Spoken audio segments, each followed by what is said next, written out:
You're listening to Changing Reality. Changing Reality, where we bend reality all across the world. Only on WQHS Radio. So hi everyone and welcome back from the break. We just heard a little bit about our introduction for two lovely speakers and then followed up with a little bit of Kelly Clarkson's Stronger. So once again, if you missed the beginning of today's show, you are watching Changing Reality, where we share a little bit about inspiring stories from all over the world on how everyday people change the reality around them. And today we've got a really special episode in light of International Women's Day, where we'll be interviewing two very inspiring female leaders on the topic of the good things about being a woman. So, as I mentioned before, first we've got Joanna with us, who is the founder of She, an amazing social enterprise that basically rewrites fairy tales and discards those inherent biases and stereotypes about women and replaces it with empowering, phenomenal tales that helps young girls all across the world. We've also got with us today on air Madhura, who is the founder of Ascendance, a nationwide youth movement that works with over 4,000 students across Malaysia and in 7 different countries that basically helps them discover what are the things that hold them back, what are their constructs, what are their prejudices, what are their perceptions that stop them from thriving, getting rid of those through practical experiences and actually going out there and achieving holistic success, achieving the goals that they want in their happiness, health, education, and passion. So I think we are all really excited to meet the two of them. So welcome Joanna, welcome Madhura. Thank you for joining us on the show. Joanna, I know that the time zone difference is very weird. So when we're recording, this is actually 9:30 in the morning, which personally as a teenager and a college student like you, it's a death sentence to be awake so early. So how are you feeling? Well, I feel for people who are actually morning people. I mean, I watch every single morning. I definitely watch about 5 morning routines, 6 a.m. morning routines.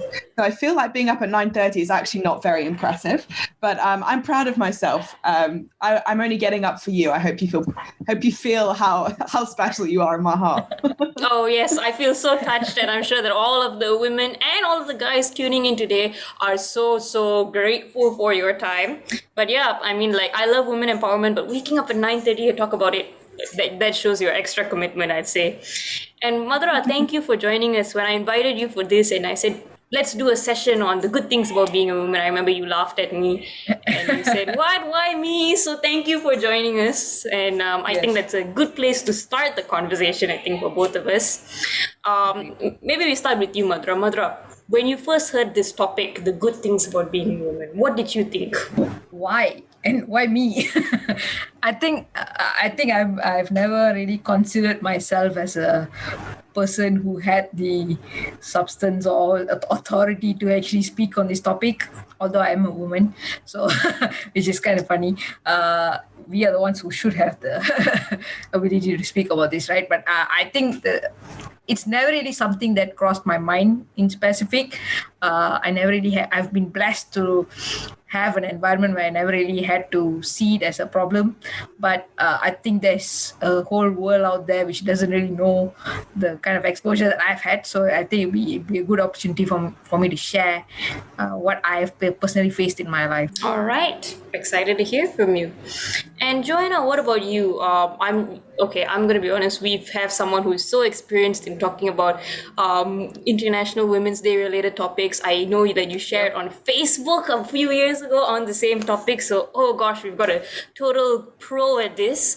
But what about you? What is your take on the good things about being a woman? I think you're far too kind, and I think if my friends heard you, they would probably laugh at you.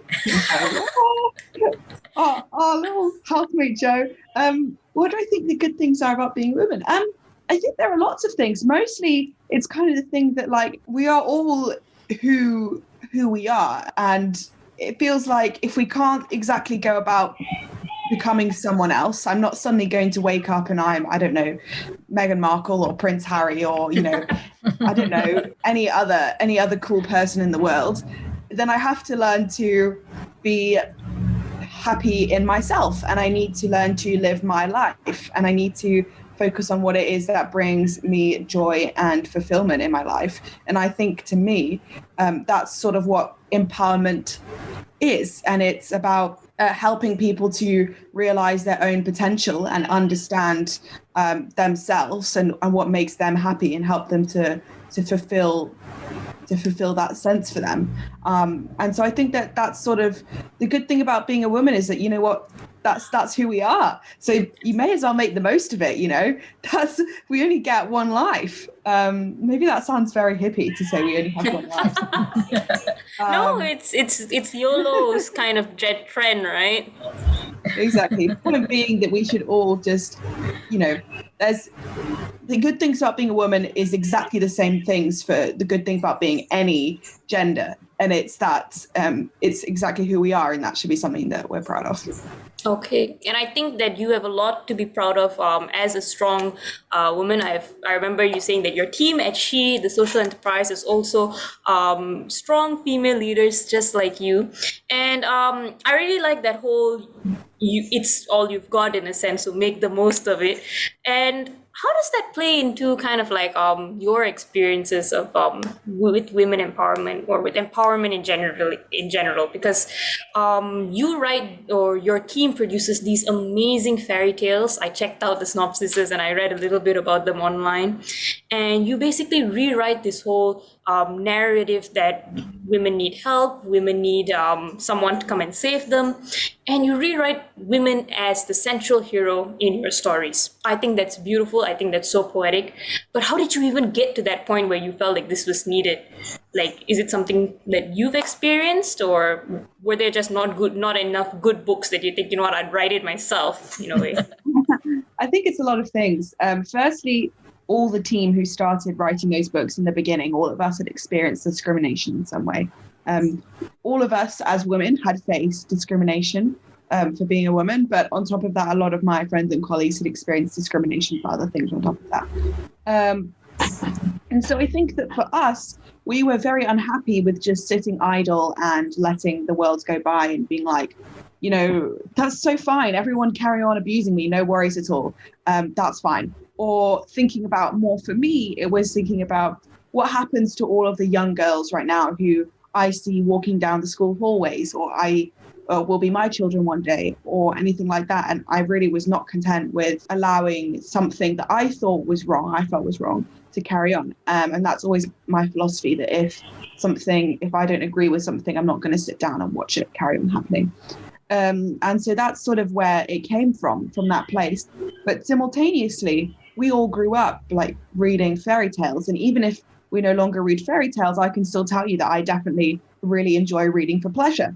And so it's really important that when we're reading, we're exposed to all sorts of characters that actually really reflect the world in which we live in. There is absolutely no point if I read every single fairy tale where a white man kisses a white woman and suddenly they're all happy-go-lucky and their life is perfect. And on top of that, did I mention that she's extremely skinny and she is absolutely straight, and she really needs saving? Like, and she, you know, she's cisgender. She was born in the right body. She doesn't have a disability. Like, I could go on, right? And the point is that isn't what we are as a world. And as I was saying just now, I think it's really important that we celebrate exactly the forms in which we come in and who we are, and that necessarily means that we need to tell stories that reflect a diverse population, just like the world in which we live in.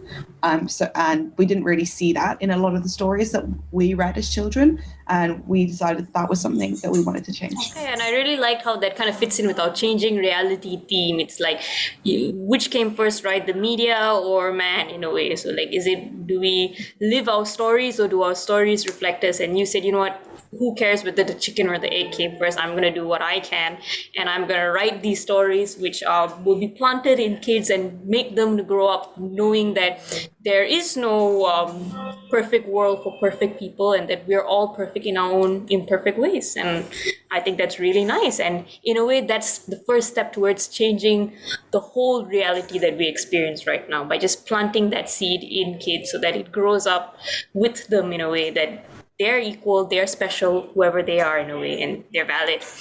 And I think my next question is for you in a sense. As someone who I've personally seen a lot of like I know you don't think of yourself as a women empowerment icon, but so many young girls look up to you. And just looking at the organizations you're part of Simply Empowering, an accounting company that is run by successful women, that is run by three very strong-willed, smart, amazingly talented women. You also were the founder of Ascendance, which 3 out of 4 of our founders were girls. So, and a lot of the students we work with are also like girls who look up to us and really go out there. So in a way, it's like you live in this reality where women are the majority of the change make, or not majority of the change makers, but women have equal change making status. So how did you create this reality, and how are you creating it with Ascendance now? I think I was blessed in a way that I always had that exposure in a way. So I think in terms of my parents, they never really discounted my ability to change or impact the world because of my gender. It was never a consideration in a way. In fact, they were more. Especially my mom, right? When I saw her, she was a teacher, so I think it's a role where you actually shape a lot of minds.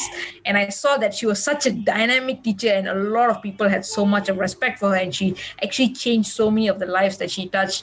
When I see that, that is the first impression I had towards what a woman should be: dynamic, and you are going out there and changing the lives of the people you touch. So that is already the kind of belief that I had when I was young. And since growing up, even in primary school, secondary school, I had the privilege to be amongst a group of girls who were very confident to go out and change whatever we could in the school. As prefects and all of that, we were the ones running the show and confidently taking over events and being the main people in the school. So it's like I never really thought had that experience of being treated as something like a second class or whatnot. I was the one of those people who actually contributed to the school and all of that. So because I was very lucky to go through that experience, I had a very strong belief that yes, women are the ones who actually can drive this kind of change. And there's no, of course, I didn't have like this hate towards men or anything of that sort. There was no, it was not a topic that I even considered at all. And in Ascendance, yes, there's 3 of us girls, and one more of our co-founder is a guy, he's one of my best friends. I absolutely love spending time with him, and we always have those conversations among us about this whole dynamics between men and women as well. So I think there's many times we will discuss about how as a woman, how are we impacting the men, how are we shaping their beliefs. As a man, how are they impacting us, and how are they shaping our beliefs. We have that conversation a lot, and we eventually translate that into the programs that we do, ensuring that the kids we work with, we can at least make some changes in how they view the world, and getting the ladies, the girls to be more confident and actually be themselves and be the powerhouses that they already are, and getting the men to kind of respect that and not feel intimidated by those things, because a lot of guys, the reason that they act in a certain way is because of fear. So how to get the guys to kind of like get excited about it and work alongside these women. So that's what has been happening for me. I've been very lucky that I did not have those. I mean, I had a very solid foundation when I was young. So in a way, it's kind of like you had these experiences that shaped you, and Yep. that created your reality of being a leader in school, being a leader in Ascendance, and today Simply Empowering. And through your social enterprise today, you create that ripple effect, you create that environment for others. So what I really like about both of you is the fact that you address the problem at the root cause in a way. So you don't just address it at a surface level, but you really go and say, okay, where is this starting? How do I fix it? And for a little bit more on that, I think we've got to wait until the break is over. So we're going to take a little short break to play some awesome music. And I think that with these 2 women who are like really on fire, what other song can we play than